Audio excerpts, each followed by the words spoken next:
in Organization and Management and a Master's in Public Health. She's also a certified intrinsic coach and intrinsic coach mentor with more than 20 years of experience in the health and wellness industry. Rosie, take it away. Great. Thank you, Lisa, and thank you, everyone, for being here today and sharing your lunch hour with us. Hopefully we'll have a little bit of fun today and bring some new thinking as well. So today we really want to explore a few different things when it comes to living well with a chronic condition. And this is our agenda for today. So we want to explore just really briefly some basic facts about chronic conditions and some common characteristics that are found among people with chronic conditions. There's a lot of overlap regardless of what the condition is, and that really gives us a framework for today to then look at what this idea is of well-being and how you can really thrive in spite of your condition. And then we're going to talk about the important role that thinking plays on this and the influence it has on your well-being as well as how you manage your condition. And then some resources to support you in living well with a chronic condition. So hopefully this is what you signed up for. And let's start with this looking at some just simple facts about chronic conditions. So chronic disease is really defined as a long-lasting condition that can be controlled but not cured.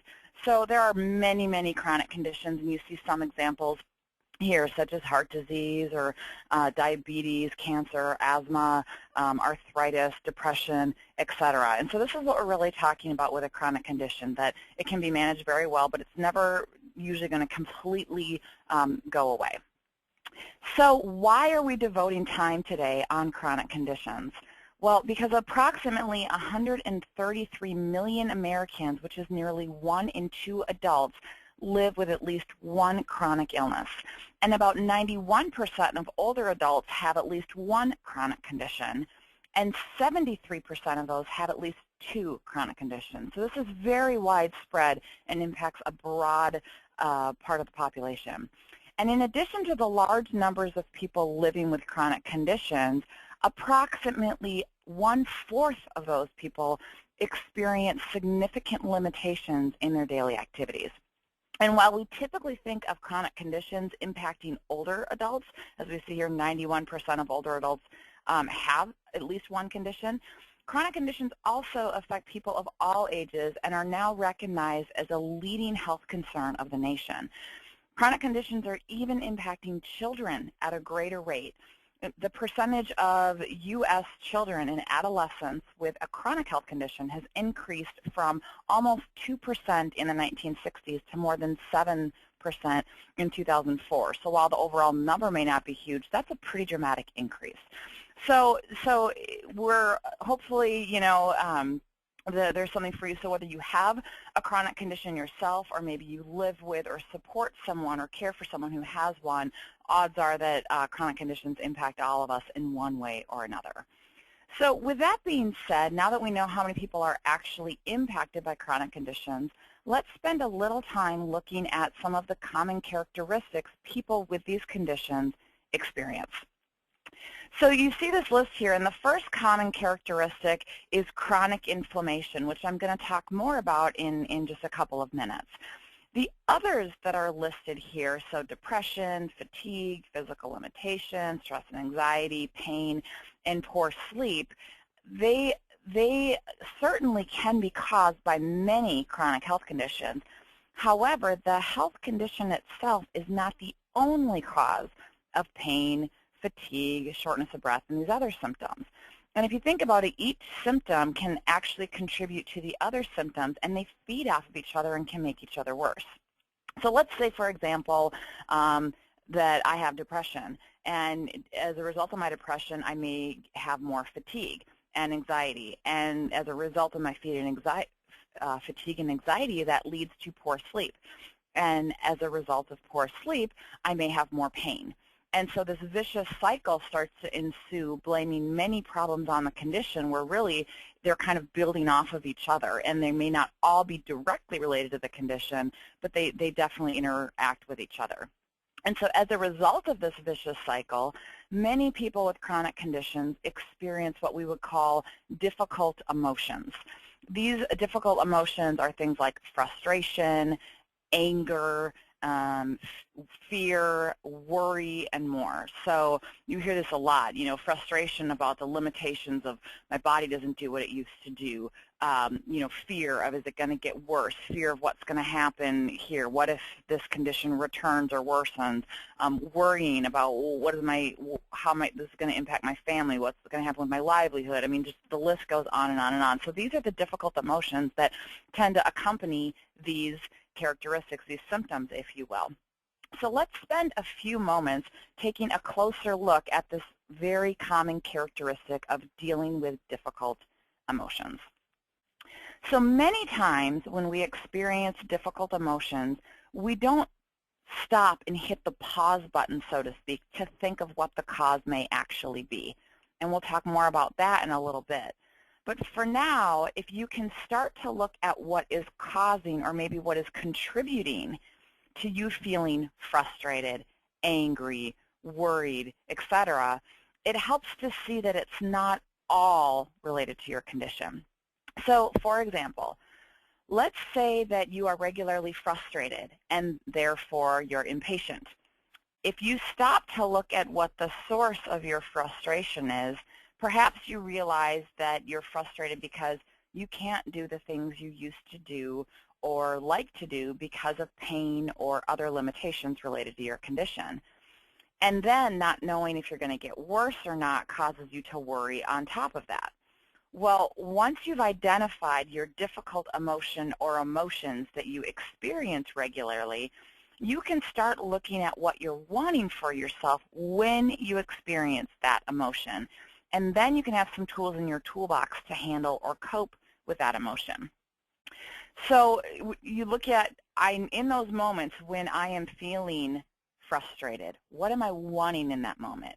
And so we can kind of look at that and then look at what will provide us more of that in those moments. So we can kind of plan ahead, but we can also in those moments kind of go, hold on, time out, what am I wanting for myself?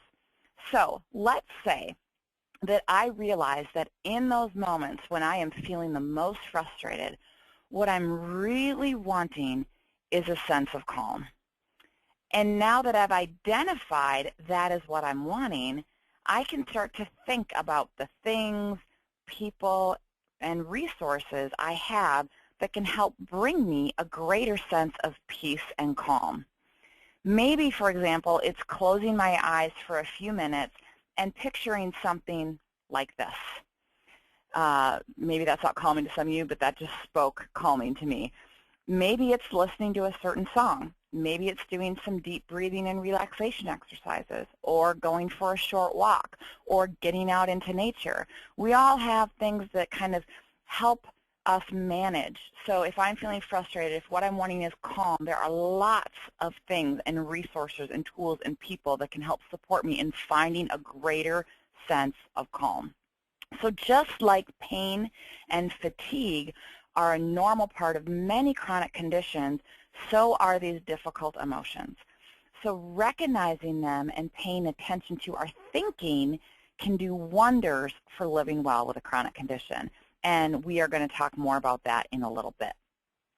And besides difficult emotions, the other common characteristics that I just briefly mentioned earlier is this idea of chronic inflammation. Most of us are probably familiar with acute inflammation that results from an irritation, injury, or infection, like spraining your ankle or having a bee sting or having a cold. Inflammation is good. It's your body's immune response and how it protects itself and begins the healing process.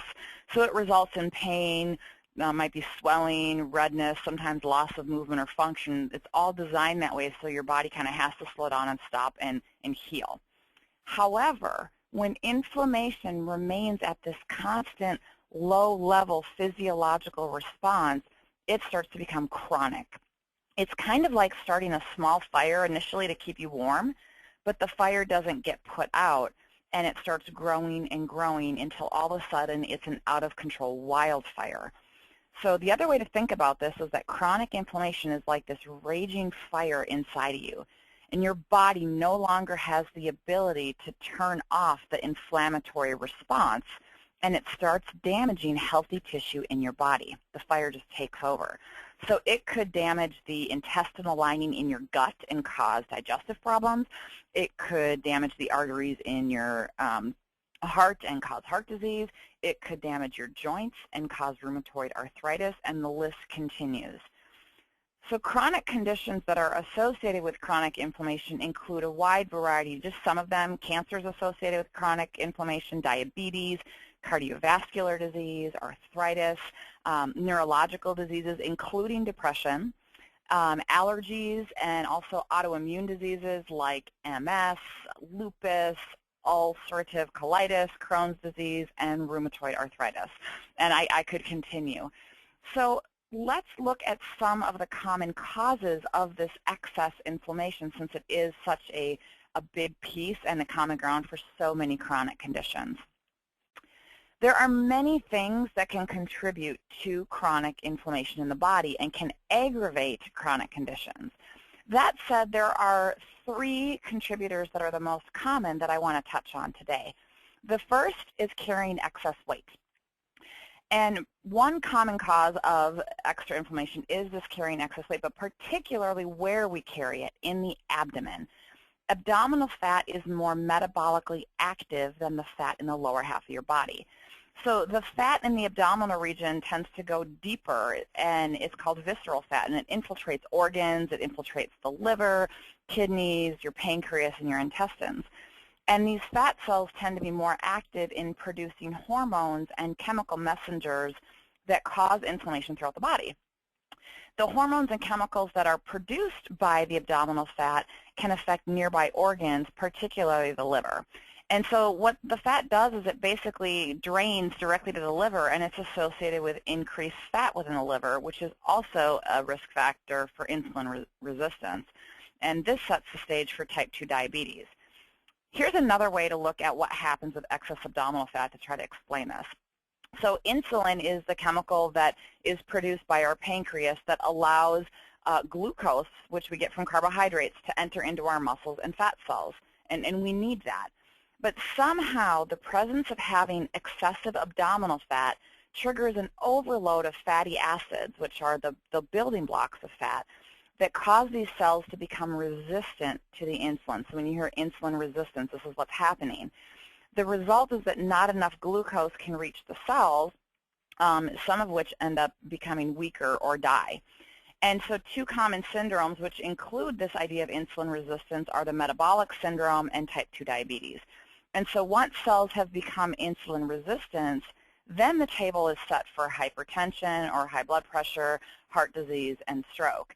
And what's interesting is in women, this excess visceral fat in the abdomen is also associated with a higher risk of breast cancer and osteoporosis. So the point is that where you carry it is hugely impactful and can impact the chronic condition in multiple levels. The other common cause of inflammation is emotional stress. When we are under prolonged emotional stress, our body produces extra cortisol.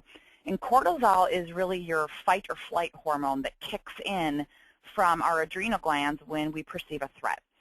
It results in our blood vessels dilating and forces blood to our organs in preparation for an attack. We're getting ready. And this fight or flight response starts to become a normal state during time of persistent stress. And as it becomes this normal state, rather than a quick response to a threat, chronic inflammation occurs when your immune system and your adrenals are on overdrive.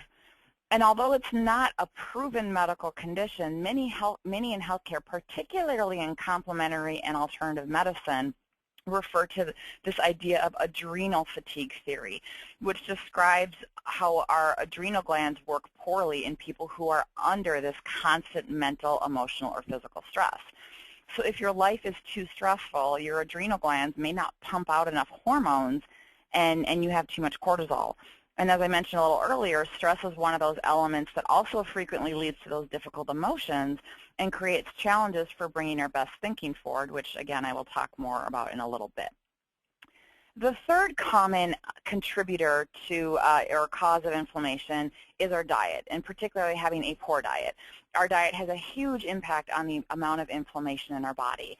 And really, when we rely on sugary, processed, or fast food as the main staples of our diet, it increases chronic inflammation.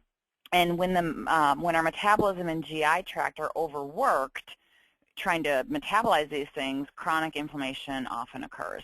And so I'm going to talk a little bit more about diet in a little bit. Another cause of inflammation has to do with our social interactions, which is most people don't think about that. In 2011, researchers actually examined how our social interactions, whether they are positive or negative, related to the inflammatory activity in our body.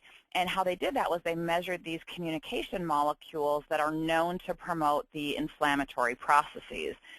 They're known as cytokines. And as I mentioned before, when referring to why abdominal fat is more metabolically active, these cytokines come into place.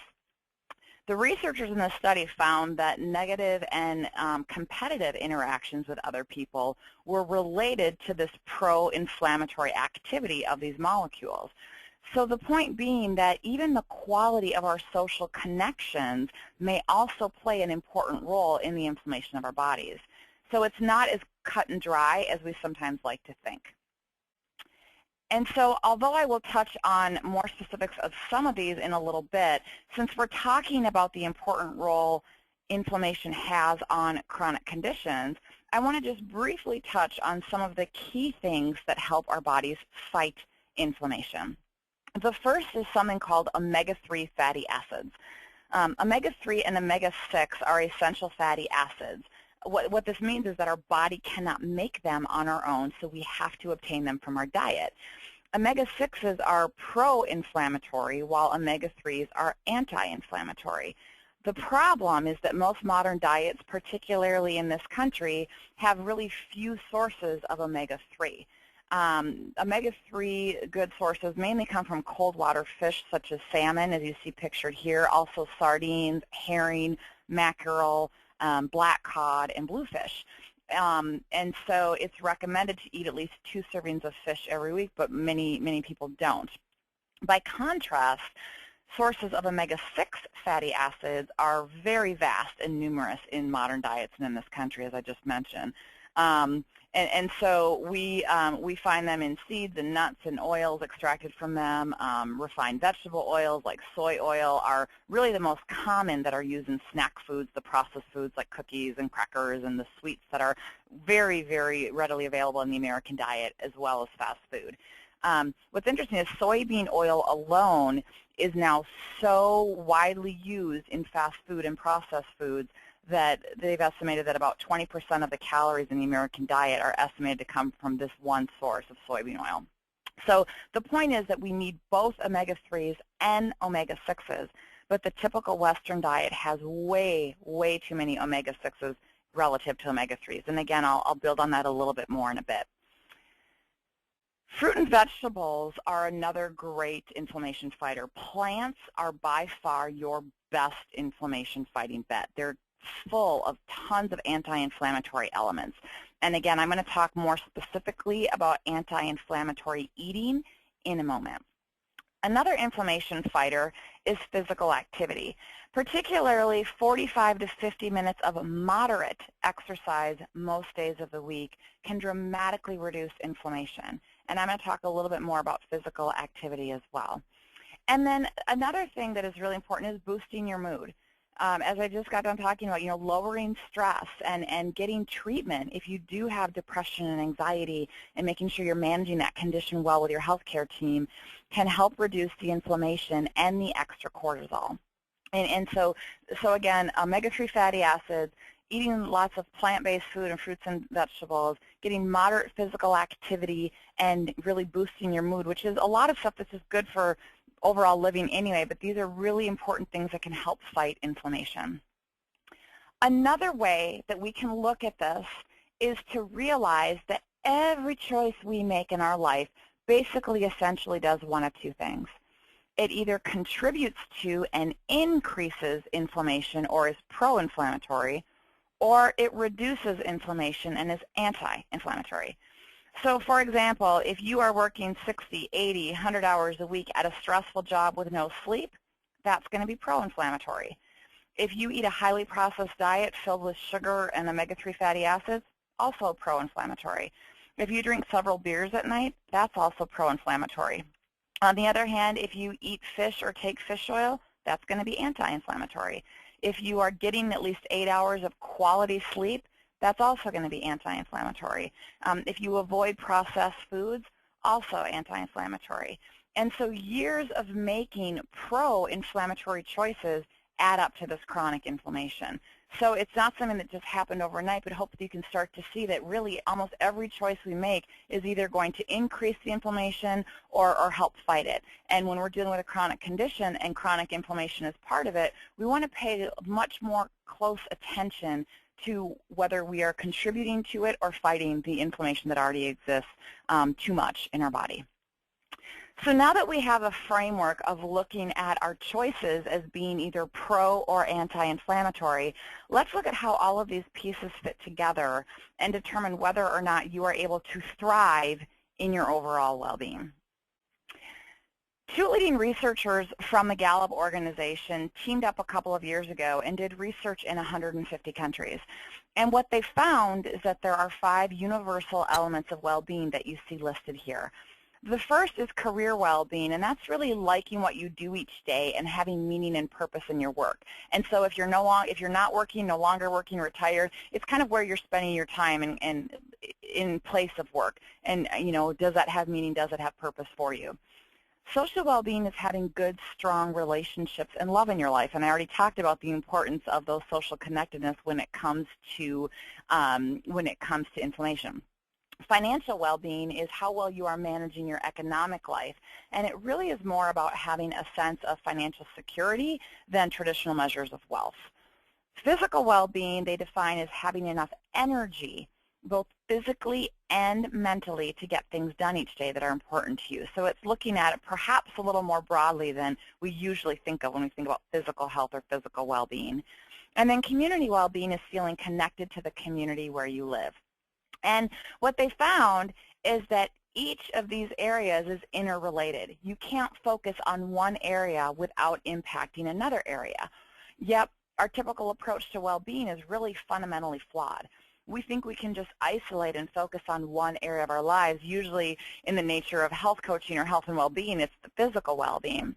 And then we wonder why we get frustrated and changes don't last, because we're not looking at ourselves as a holistic being and really looking at how complex we are as human beings and how interrelated all of these elements really are. And what's interesting is that while 66% of people are considered to be doing well in at least one of these areas of well-being, just 7% of people are considered to be thriving in all 5 areas. And so the point is that if we are struggling in any one of these domains, as most of us are based on these statistics, it damages our well-being and wears on our daily life. However, when we can strengthen our well-being in any of these areas, we will have better days, months, and decades. But we're not getting the most out of our lives until we're really trying to live effectively in all 5. So as you think about you and how you're doing, I invite you to think to just today how you're doing in each area of well-being, but also looking at, so maybe you have limitations, I'm just going to guess, in physical well-being related to a chronic condition, but how about the other areas of well-being? And they feed off each other and they boost each other. So think about how you are doing in all areas of well-being. And the well-being research is not alone. A few years ago, Dan Buettner, who is actually a local guy here from Minnesota, teamed up with National Geographic and longevity researchers of the National Institutes of Aging to identify these pockets around the world where people lived measurably better. And they identified these 5 areas they called the blue zones. They found that these people reach age 100 at rates 10 times greater than the United States. But they're not just living to be 100 and hooked up to machines and having chronic illnesses and disability. They're thriving up until the end. And it was so profoundly, dramatically different. They started looking at, well, what is it? After identifying these, what is it about these regions that are very different? Are there some common characteristics that might explain this longevity that they have? And they found that the lifestyles of the Blue Zone's residents shared these 9 specific characteristics that they call the Power 9 principles. And the first is moving naturally. And so this deals with moving your body regularly, doing the things you enjoy rather than forcing yourself to pound it out on a treadmill if you hate it. People in the blue zones aren't going to health clubs, but they are constantly moving. The second is knowing your purpose. So this kind of feeds in with career well-being a little bit, but do you have clarity about what matters to you and what your life is about? And is it about something bigger than yourself? And I'm going to talk a little bit more about purpose later. Downshift. You know, we've talked a lot about stress already today. You need to hit the pause button and take time to reflect and be. We are human beings, not human doings, and that's a critical thing that people who are thriving and having great longevity are able to work into their lives. The 80% rule has to do with eating, and it's eating until you're 80% full. One of the regions actually has a name for this. They call it hara hachibu. And basically, you're eating just enough so that you're satisfied that you should be hungry again in 2 to 3 hours. So if you've eaten a meal and glutton and then you're not hungry again for 6 or 8 hours, you probably ate more than 80% is kind of a way you can look at it. And then continuing with how they eat, plant slant, and we already kind of talked about that from an anti-inflammatory perspective. Their diets are mostly plant-based. Wine at 5 is one that people like a lot. This isn't about sitting in the corner drinking by yourself to, you know, decompress from a stressful day, but wine, and particularly some certain red wines, have a lot of antioxidants. And people in blue zones have 1 or 2 glasses per day with people they care about. So it's connected to social well-being, and it's really a time to decompress, a time to connect, as well as feeding their body with those anti-inflammatory antioxidants that come with the red wine. So there's a lot that's involved with that. Right Tribe also deals with social well-being, and it's really having at least 3 to 4 other strong, close relationships in your life to support you. Community blends both community and social well-being, and really having this sense of belonging. And then loved ones first is kind of self-explanatory. And so if you look at this list, you can probably see that, again, many of these Power 9 principles and what contributes to longevity and thriving in life also happen to have strong anti-inflammatory effects. So I've been talking a lot. You're probably eating lunch.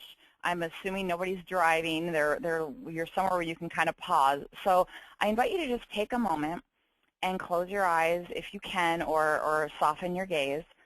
And just, if you're sitting, place your feet comfortably flat on the floor. If you're standing, just find a nice relaxed stance. And relax your shoulders away from your ears. And just let your jaw and your face soften. Let your tongue fall off the roof of your mouth. And now just take a few slow, nice, deep breaths. And just kind of let a sense of relaxation and peace come over your body as you do that. And now fast forward to 6 months from now, a year from now, and beyond.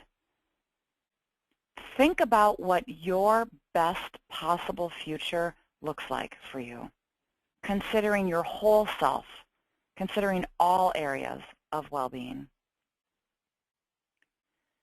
What types of things are you doing in that best possible future? Who are you spending your time with?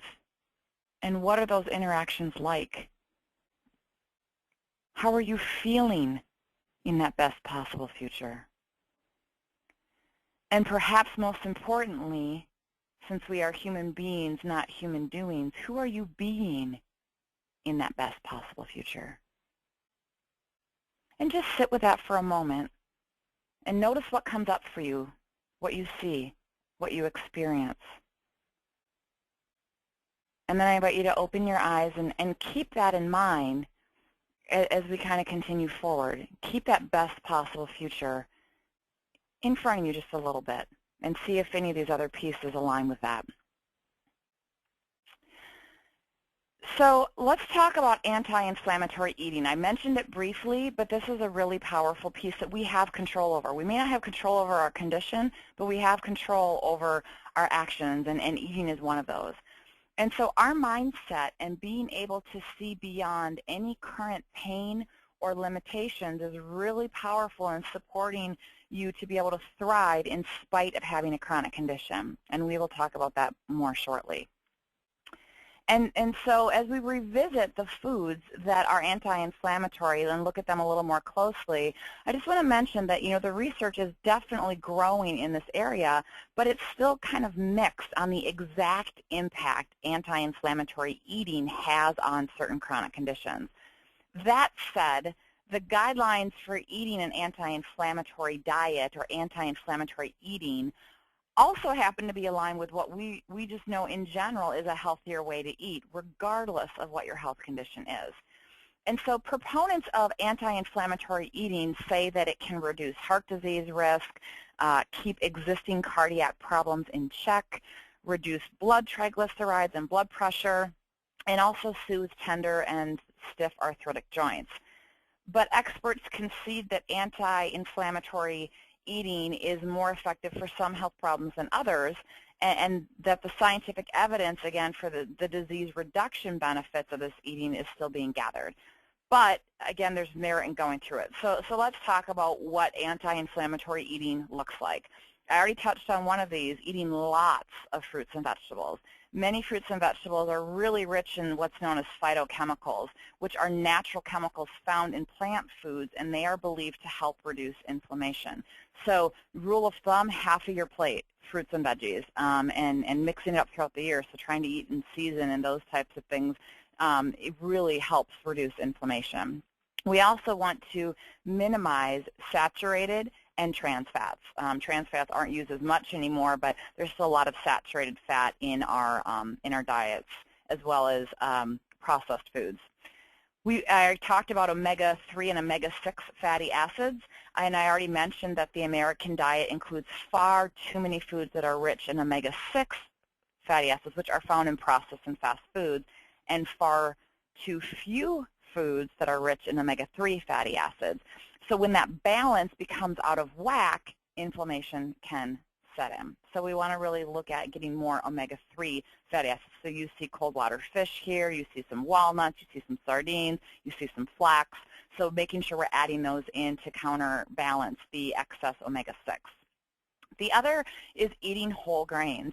It's important to reduce or eliminate highly processed, refined grains, white rice, white pastas, and instead consume whole grains like brown rice and quinoa, and if you don't have a gluten sensitivity, bulgur wheat and those types of things. So rich in fiber, rich in the nutrients. If you look at the label, it's going to say whole. It's not going to just be wheat flour or whatever. It's the whole grain. It hasn't been processed down. You also want to eat lean protein sources, such as chicken, or follow the Power 9 principles in the blue zones and get most of your protein from plant sources like beans. Beans are a really good source of protein, and they also can be less expensive than the animal products. So getting your protein sources from beans, from plants, the plant slant like in the blue zones, can really help with this anti-inflammatory protective space. Then we also want to make sure that we are cutting back on red meat and full-fat dairy foods. And finally, we want to spice it up. Certain spices, particularly ginger, turmeric, and curry, they have natural anti-inflammatory effects. There are more, but those are just three that kind of come to mind. And so it's the spices as well as the food. So that combination can be really powerful in controlling the amount of inflammation that we are contributing or helping to fight in our bodies. And so in addition to what we put in our mouths, we know that sleep makes a huge difference. And I just love this photo. It's just the epitome of great quality, peaceful sleep.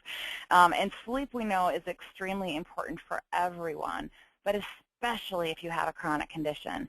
Because when we sleep, our bodies secrete hormones that aid in repairing the wear and tear that occurs on our tissues during the day. And it also helps our minds recover. So that emotional stress, that cortisol being on overdrive, sleep can help it. That being said, when we have that excess cortisol and adrenal fatigue and stress, it can become harder to sleep because our mind doesn't shut down and we can't relax. And so developing good sleep patterns and managing sleep problems can help improve many chronic physical and mental health conditions. That said, as I just said, gave the example of stress, but many people with chronic conditions do complain of having difficulty sleeping, either not being able to get to sleep, waking up frequently, not being able to get back to sleep when they do wake up, etc. And so it's important to try to find ways to move towards better sleep. So notice move towards. It's not about perfection. It's how can you move towards better sleep. And so many of these tips here are probably not new, but they're worth mentioning again. So you've probably heard this a million times, but practicing a relaxing bedtime ritual. So, it could be from slowly dimming the lights, making sure that you're kind of separating kind of that calming down, sleep from excitement, stress, or anxiety. And so have some kind of bedtime ritual where you do this with kids all the time, but you have time to just kind of downshift and wind down and not just go from, 100 miles an hour to boom, now I'm going to try to go to sleep. And so that kind of feeds into winding down, right? Your body needs time to wind down. So this goes with the bedtime ritual. Give yourself time to wind down and then have certain rituals like I brush my teeth, I turn the lights on, I do this. Your body, we're creatures of habit, and so when we can condition our body that this ritual means I'm going to relax and go to sleep, and you combine it with winding down, it can be really helpful. If you do have trouble sleeping, actually avoiding electronics, which can be hard for people, but not being on your phone or your gadget or your computer or the TV, a lot of people have TVs in their bedrooms, can actually be helpful. And then, if you can't get to sleep, sometimes you can go into another room and do something relaxing until you feel tired. And so if you're a person that brings home work materials or you have computers, and again, televisions, ideally they wouldn't be in your bedroom. If you use your bedroom really only for bedroom activities, sleep being one of them, you really can start to strengthen the association your mind has between your bed and sleep. And so if you start to associate a particular activity or item with anxiety about sleeping, you want to kind of cut it out of your bedtime routine. So you want to just pay attention to how that works and course correct if you need to. You also want to evaluate your room and really create a sleep environment that really creates the conditions you need for sleeping. So some people need the room completely dark, some need a little bit of a nightlight because they have anxiety about whatever it might be. Usually you want your bedroom a little bit cooler. They've actually found that ideal sleeping temperature is between 60 and 67 degrees. You want to pay attention to, are there excess noise that are distracting or too much white noise, or can you just hear the ticking of the clock and it drives you crazy? And so you just want to really pay attention to that, and really, if you need it, consider getting blackout curtains or eye shades or earplugs, white noise machines, fans, other things that can kind of help you kind of zone out and find that space. And then interesting, here it comes again, not only is it anti-inflammatory, but daily exercise can actually also help our body's ability to sleep better. So that leads us into talking about physical activity. So we know that physical activity is important in general, and it's also important in living well with a chronic condition. But how you view and go about exercise may vary based on your health condition. So, for example, if you have a condition impacting your joints like arthritis or fibromyalgia or maybe even MS that impacts your muscles as well, the last thing you want to do is actually add more inflammation. So that means that what you want to think about is moving more throughout the day, and then when you do structured exercise, keeping it more low to moderate intensity. So weightlifting may or may not be appropriate depending on your condition. So maybe it's Tai Chi or doing some kind of Qigong or movement exercise. So you need to really look at what makes sense for you. And this is not only to protect your joints, but also high-intensity exercise can further raise cortisol levels. So I'm not saying high intensity is bad, but it depends on your condition. And again, what the research is finding is that moderate intensity throughout the week tends to have the most anti-inflammatory effects, more so than the high intensity. So you may want to think about, again, walking more throughout the day. If you do have muscular or joint issues, then you want to think about exercises that are going to help you increase your range of motion and improve flexibility and balance, maybe a better match for you than lifting weights, for example. Also, with certain conditions, you want to pay attention to what is known as the 2-hour pain scale. So 2 hours after you've exercised, so whether you did some pool work or a walk or whatever it might be, you want to rate your pain on a scale of 1 to 10. And if it's above a 4, you probably overdid it. And so that's how you want to pay attention to it, again, with certain conditions. This is just using these as an example. This is very common with arthritis, very common with fibromyalgia. If you used to be a marathon runner and that's just how you view exercise, you probably are going to have some work to do to shift how you think about exercise and what makes sense for you given the constraints you may now have from your condition. Maybe you had an injury and now you've got arthritis in your knee, and so in your mind, you know, it's not worth it, it's not a good exercise or workout unless you've gone and run, but you can't do that anymore, and that can cause frustration. So you start to see this spiral we talked about with difficult emotions. So like anyone in taking lessons from the blue zones, if you can find ways to move your body naturally and think about moving your body in terms of what will give you the energy and support you in having what you need to thrive in life, you'll likely have a greater sense of well-being and be able to make changes that last. So shifting your perspective a little bit. The other thing is looking at pain and fatigue. So pain and fatigue are two very common symptoms that accompany many things, including chronic conditions. And so if you start thinking about it or listing causes of pain, you might come up with a list that kind of looks like this one here on the left, with muscle tension and inflammation in joints, overuse, inactivity, stress, maybe staying in one position too long, and the list could continue on for pages probably, but these are some common causes of pain. And then let's say you started listing what are some common causes of fatigue. So maybe, you know, there's side effects of medication you're on. Muscle tension can cause fatigue. Depression can cause fatigue. Overuse or having insufficient rest, inactivity, poor nutrition, stress. Again, this list could go on and on too. So let's just say you have these two lists. And as you start to look at both, you start to see that many of the causes of pain also cause fatigue. And pain and fatigue have a lot in common. And so many of the same tools and strategies that may help you manage pain, if that is something that's associated with your condition, will also help you manage fatigue and vice versa. So once you become more aware of what causes your pain and fatigue, you can better plan for and manage them. So let's say, for example, if you know that sitting too long or being inactive for an extended time period leads to pain and fatigue for you. Then you can look at how can you intentionally build in more movement breaks throughout your day to prevent them from surfacing. Or if stress is a cause of pain and fatigue for you, and you know you take on too much and have a hard time saying no, then you have identified a growth opportunity and can start to check in with yourself to see if you're taking on too much again before you agree to things. So these are just some examples of ways that you can start to look at managing pain and fatigue. And so now that we have a framework on the importance of total well-being and a little on how we view our condition, let's now look at what I've alluded to a few times now, this important role our thinking plays on our well-being and just how that influences that best possible future that you imagined a little bit ago. So there's something that's called the frame, and if we start in this upper left quadrant with how we see things, this is our attitude or our perceptions. How we see things influences how we feel about it, and how we feel about it influences our behavior or what we do, and what we do gets us something or results in something, and what we get ultimately reinforces how we see things. So the example I always like to use to illustrate this is, let's say that I am going for a walk and I see a tiger in the woods.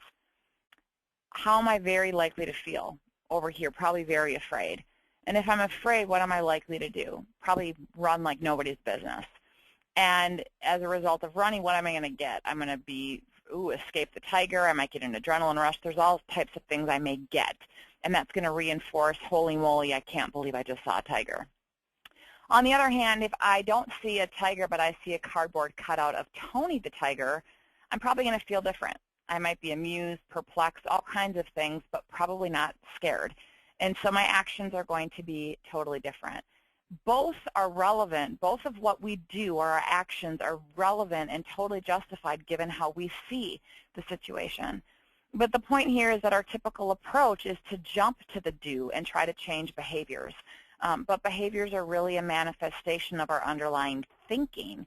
So unless we focus on building the solid foundation and looking at how we see things, we're going to continue to fall back on our habitual behaviors. And so lasting change and being able to thrive well in spite of a chronic condition does not come from simply doing things differently. It comes from seeing or thinking about things differently. So let's look at how we see things. We use this as a cornerstone with can-do coaching and everything we do, but it's such a powerful visual and reminder of what happens in our brains. So imagine that at every moment of every day we're basically at this starting point where our thinking can go down one of two paths. In other words, our frame can see a tiger or a cardboard cutout of Tony the Tiger based on which path we choose. And so the first path is that of a learner, and it's a more choiceful, thoughtful path. So we have this childlike curiosity, and we're jumping into what else could be going on here. There's far more than what I could see. How else could I look at this? Is that really a tiger? Could that be something else? And so we end up in this very thoughtful path, solution-focused win-win. On the other hand, we can go down a very reactionary path, the judger path. And in the judger path, we have an inherent need to be right, and we jump to blame. So we may blame ourselves. Why did I eat that? Why didn't I go to the doctor sooner? Why did I overdo it?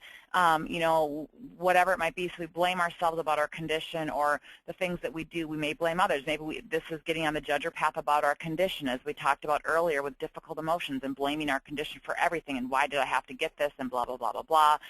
And if we stay on this path too long, we end up in this judger pit of doom, or the stinking thinking pit is another way to look at it. And it's very blame-focused. It's very win-lose, very automatic. And so it's really important to recognize that if we can realize that we're on this judger path and our thinking is maybe not serving us well, we have an opportunity to kind of back up the frame to that C box, get off the judger path onto the learner path by starting to ask some of those learner questions. So let's take the frame and the power of choice and look at this in terms of how you see or view your condition. Here we have our chronic condition or conditions. And over here we have this huge story about our condition. And the story might be things like, my life is ruined, it's too hard, it will never be the same again, it's too overwhelming, and so on. As we discussed earlier, our story about our condition could lead to blaming the condition for everything and being stuck in that vicious cycle. And we don't separate our story from the condition. Our story and all of the interpretations and how we see our situation starts to become our reality. The story, which actually is distinct and separate from the condition, becomes front and center, and we live as if our story is the reality of our condition. However, if we can recognize that our condition is what it is and recognize it for what it is and it's separate from our story, we can start to see other options or other interpretations, and we can start to change our story. So instead of focusing on all of the limitations and frustrations that may accompany your condition, perhaps you could try on some new stories like, you know, I'm trying things I normally wouldn't have. I'm meeting people I normally wouldn't have. I'm learning how strong and resilient I am. Now I'm getting involved with a cause, which links back to having purpose and good community well-being as a result of my condition. And so when we can shift how we see things, we are in a better space to handle difficult emotions. So with that, I want to tell you a story about a coaching client that I was actually working with just yesterday. And it just struck me that it would be really relevant here. She had just passed her one-year mark of recovering from cancer. And some recent physical symptoms arose, one of them being bone pain. And since we had talked 2 weeks ago, she had to have some more tests, including a bone scan, and was waiting for the results that she actually should be getting today. And as we talked, she said how powerful it has been for her to be able to consciously try to be more on the learner path rather than the judger path about this disease. And knowing that waiting for the test results can be some of the most challenging times, I asked her something like, well, knowing you'll have more answers and know what you're dealing with tomorrow, are there some things that you're wanting for yourself between now and then?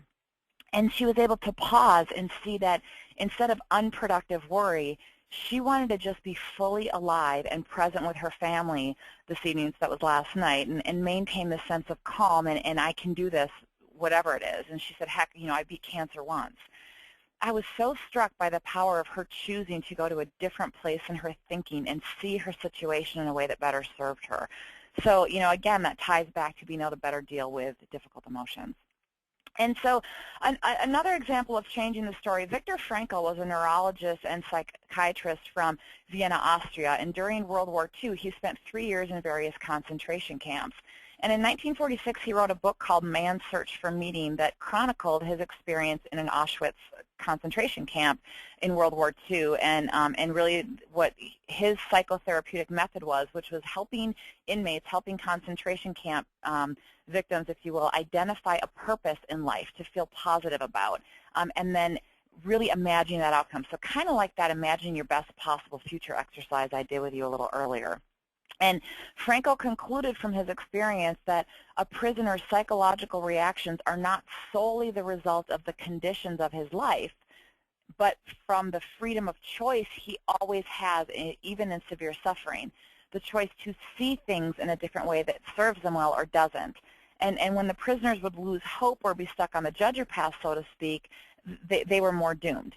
And so I love this quote from him and this additional one here, because it really speaks to so many things. And for the purposes of today, it's shifting from focusing on our condition to looking at ourselves and what we are wanting and needing to thrive in spite of what our condition may or may not do. And so I think it really speaks to both of these. Interestingly, Jerry Seinfeld was interviewed and recalled being heckled and ignored as a struggling comedian in his early days. And one particularly soul-crushing occasion, as he described it, people in a New York discotheque just kept dancing around him through his act as if he wasn't even there. And he described how those challenges made him stronger as a person and a better performer.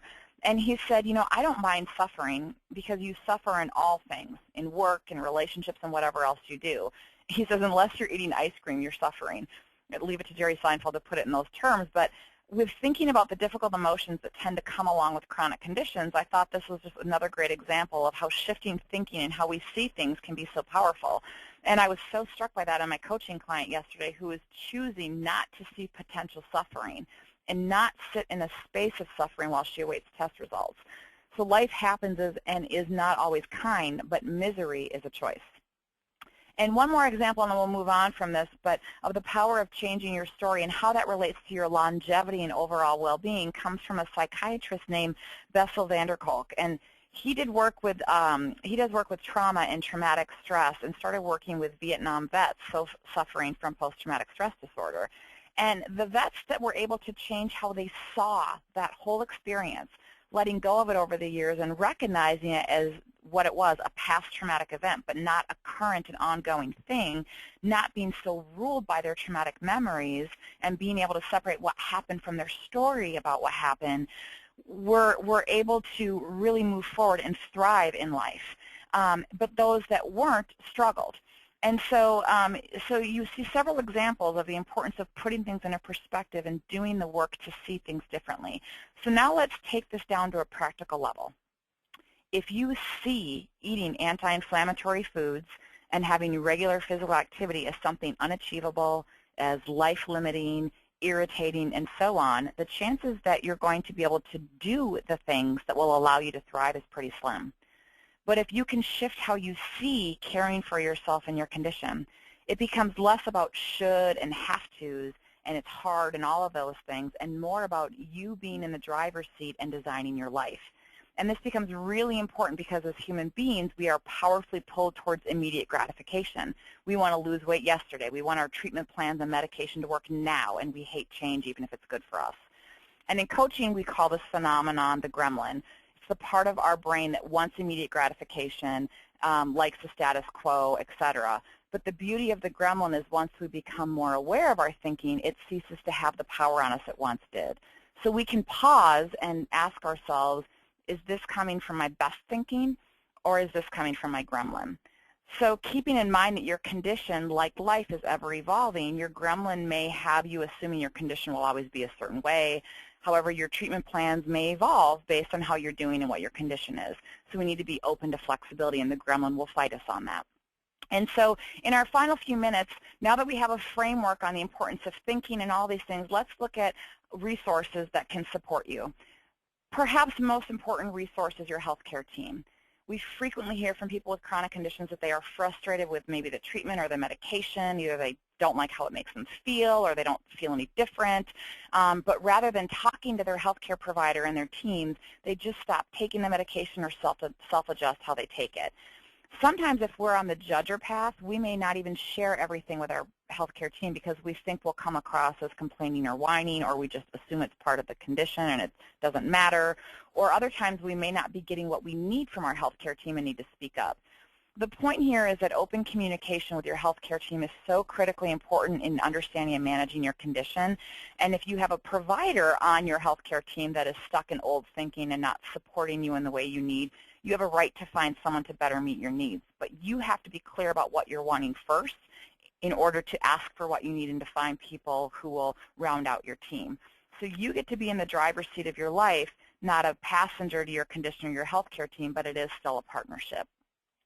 And then speaking of getting in the driver's seat, Can Do Health Coaching is another great resource that can support you, and we take a different approach. We focus on you as a whole person and what's going to be sustainable. And sustainability starts with shifting thinking, your attitude that we've talked a lot about today, and your appetite and your activity. And so it's being able to look at what's informing your choices. And we have 5 different coaching tracks, and it doesn't matter what track you might register for, we coach the whole person. But we do have one track specific to living well with a chronic condition. And so in this track, we're going to look at things like your stress and how do you effectively manage your condition, and communicating with your healthcare team and making better choices, and really helping you find better thinking to be fully alive and thrive in your life no matter what's going on. And so what a Can Do engagement looks like, it's 6 months of highly personalized coaching. We do 3 in-person sessions, and in between we coach every 2 weeks. And we do some monthly reflections, and there's some introspective exercises that we give you. And really it's not content-focused, it's person-focused. The other thing that I want to bring up is that Fairview Physician Associates, in partnership with a grant from the Center for Disease Control and Prevention and the Minnesota Department of Health and the City of Bloomington Public Health Department, so there's a lot of partners there, we're going to be offering a free upcoming self-management workshop using a validated curriculum from Stanford University. It's a small group.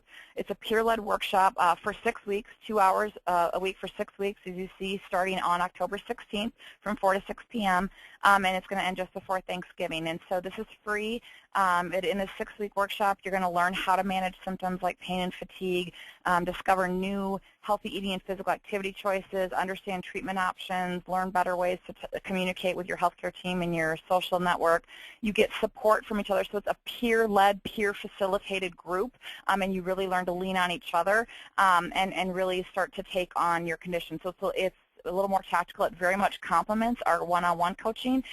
Perhaps one-on-one is more for you. Perhaps the small group is better for you. But we just want you to know you have options. If you are interested in this workshop, you need to register by October 10th. You do not have to be a patient of a Fairview clinic. So I know we have a few minutes left, and I kind of went through a lot today, so I would just love to, in our last couple of minutes here, if there's anything that's opening up for you from today, you can just type that in the question box, or if you have a specific question, we'd love to address those now as well.